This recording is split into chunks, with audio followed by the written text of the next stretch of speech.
오늘 우리가 함께 나눌 말씀은 에스더 5장 1절에서 14절 말씀 중에 우리 함께 에스더 5장 1절에서 2절 말씀 함께 봉독하도록 하겠습니다. 에스더 5장 1절에서 2절 말씀입니다. 함께 봉독하겠습니다. 제3일에 에스더가 왕후의 예복을 입고 왕궁 안뜰 곧 어전 맞은편에 서니 왕인 어전에서 저 문을 대하여 왕자에 앉았다가 왕후 에스더가 뜰에 선 것을 본즉 매우 사랑스러움으로 손에 잡았던 금규를 그에게 내미니 에스더가 가까이 가서 금규 끝을 만지지라. 아멘. 오늘 우리가 나눈 에스더 5장 말씀을 먼저 들어가기 전에 우리 에스더 4장의 배경을 좀 한번 살펴봤으면 좋겠습니다.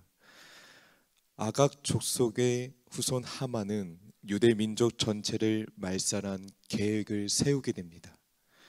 유대인을 학살한 날짜를 정하고 왕을 찾아가 허락을 받고 제국 전역의 유대인을 특정 날짜에 죽이고 재산을 빼앗아도 좋다는 칙령을 받게 됩니다. 하만의 학살 명령 소식을 듣고 모르드게와 모든 유대인은 옷을 찢고 굵은 베옷을 입고 금식하며 슬퍼 울게 됩니다. 이 소식이 궁에 있던 에스더에게 들어가게 됩니다. 에스더는 왕후에게 이 사실을 알리며 민족을 위해 왕께 나아가 간청하라고 유대인 사람들이 부탁을 합니다. 먼저 에스더는 어떻게 하였을까요? 에스더는 하나님의 지혜와 용기를 구하며 함께 기도하였습니다. 에스더는 왕 앞에 나아가기 전에 금식하며 슬퍼 울게 됩니다. 당시 왕의 허락 없이 왕 앞에 나아가는 일은 목숨을 잃을 수도 있는 매우 위험한 일이었습니다.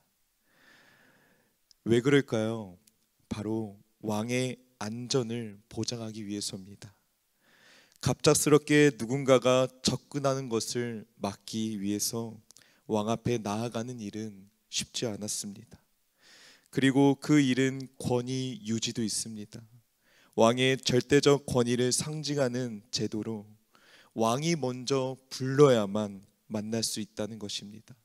왕이 모든 상황의 주도권을 가지고 있다는 것입니다. 그리고 군중 예법과 질서가 그 안에 있었습니다. 페르시아 궁중은 매우 엄격한 규칙이 있었고 이를 어기면 왕의 권위를 해치는 것으로 간주되었습니다.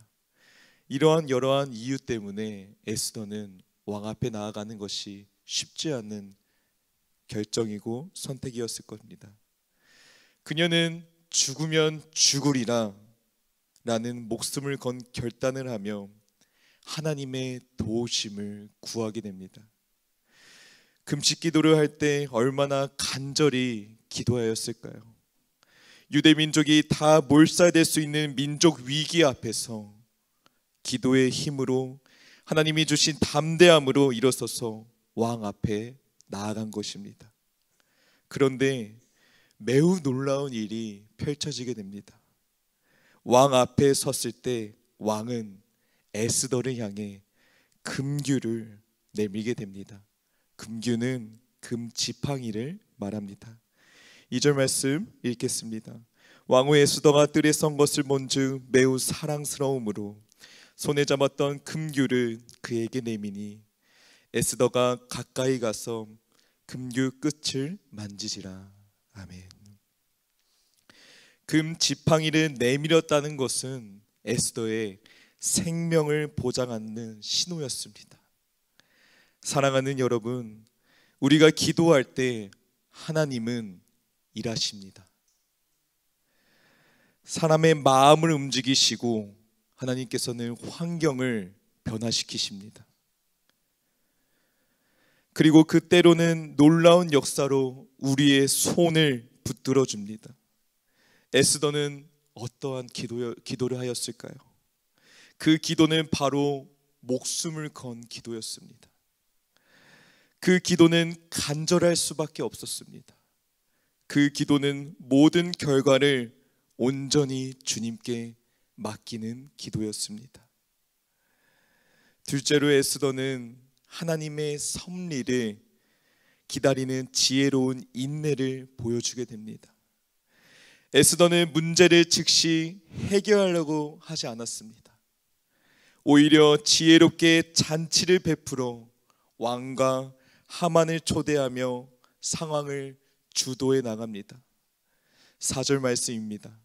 에스더가 이르되 오늘 내가 왕을 위하여 잔치를 베풀어 싸우니 왕이 좋게 여기시거든 하만과 함께 오소서 하니.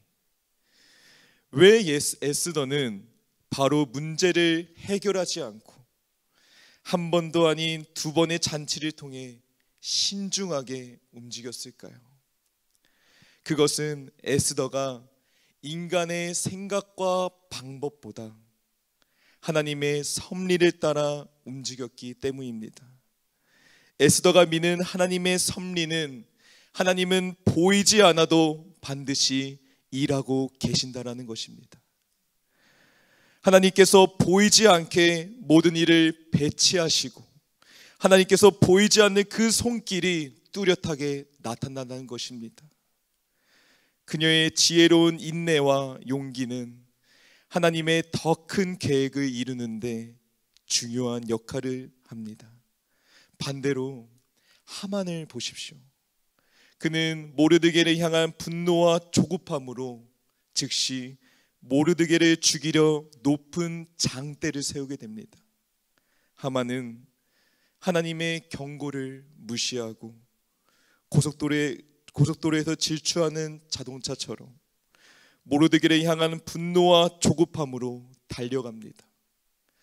그러나 그의 경솔하고 조급한 결정은 결국 자기 파멸을 초래하게 됩니다. 하나님을 배제한 인간의 교만과 성급한 계획이 결국 실패로 돌아가게 되는 것입니다. 어느 날 운전을 하다가 속도 제한 장치를 보면서 묵상했던 기억이 떠올랐습니다. 속도 제한이 있다는 것은 빠르게 걷고 뛰다가 잠시 천천히 가며 주위를 돌아보는 것과 같다. 속도 제한 구역에 경고등이 울리듯이 내 삶 속에서 하나님 말씀에 경고등이 울린다. 안전히 가기 위해, 지금 나의 위치를 알려주기 위해, 목적지에 가기 위해 조급해야 하지 말라. 잘못된 길을 가다가도 길은 다 연결되어 있고 각자의 속도에 맞게 결국은 목적지에 도착하니까. 하나님의 뜻을 이루기 위해서는 때로는 이 속도 제한 구역처럼 지혜로운 인내와 담대한 결단도 필요합니다. 우리의 삶 속에서 우리는 자주 급한 마음으로 하나님의 뜻보다 앞서가려고 노력할 때가 많이 있습니다. 때로는 감정적으로, 때로는 성급하게 일을 처리하기도 합니다.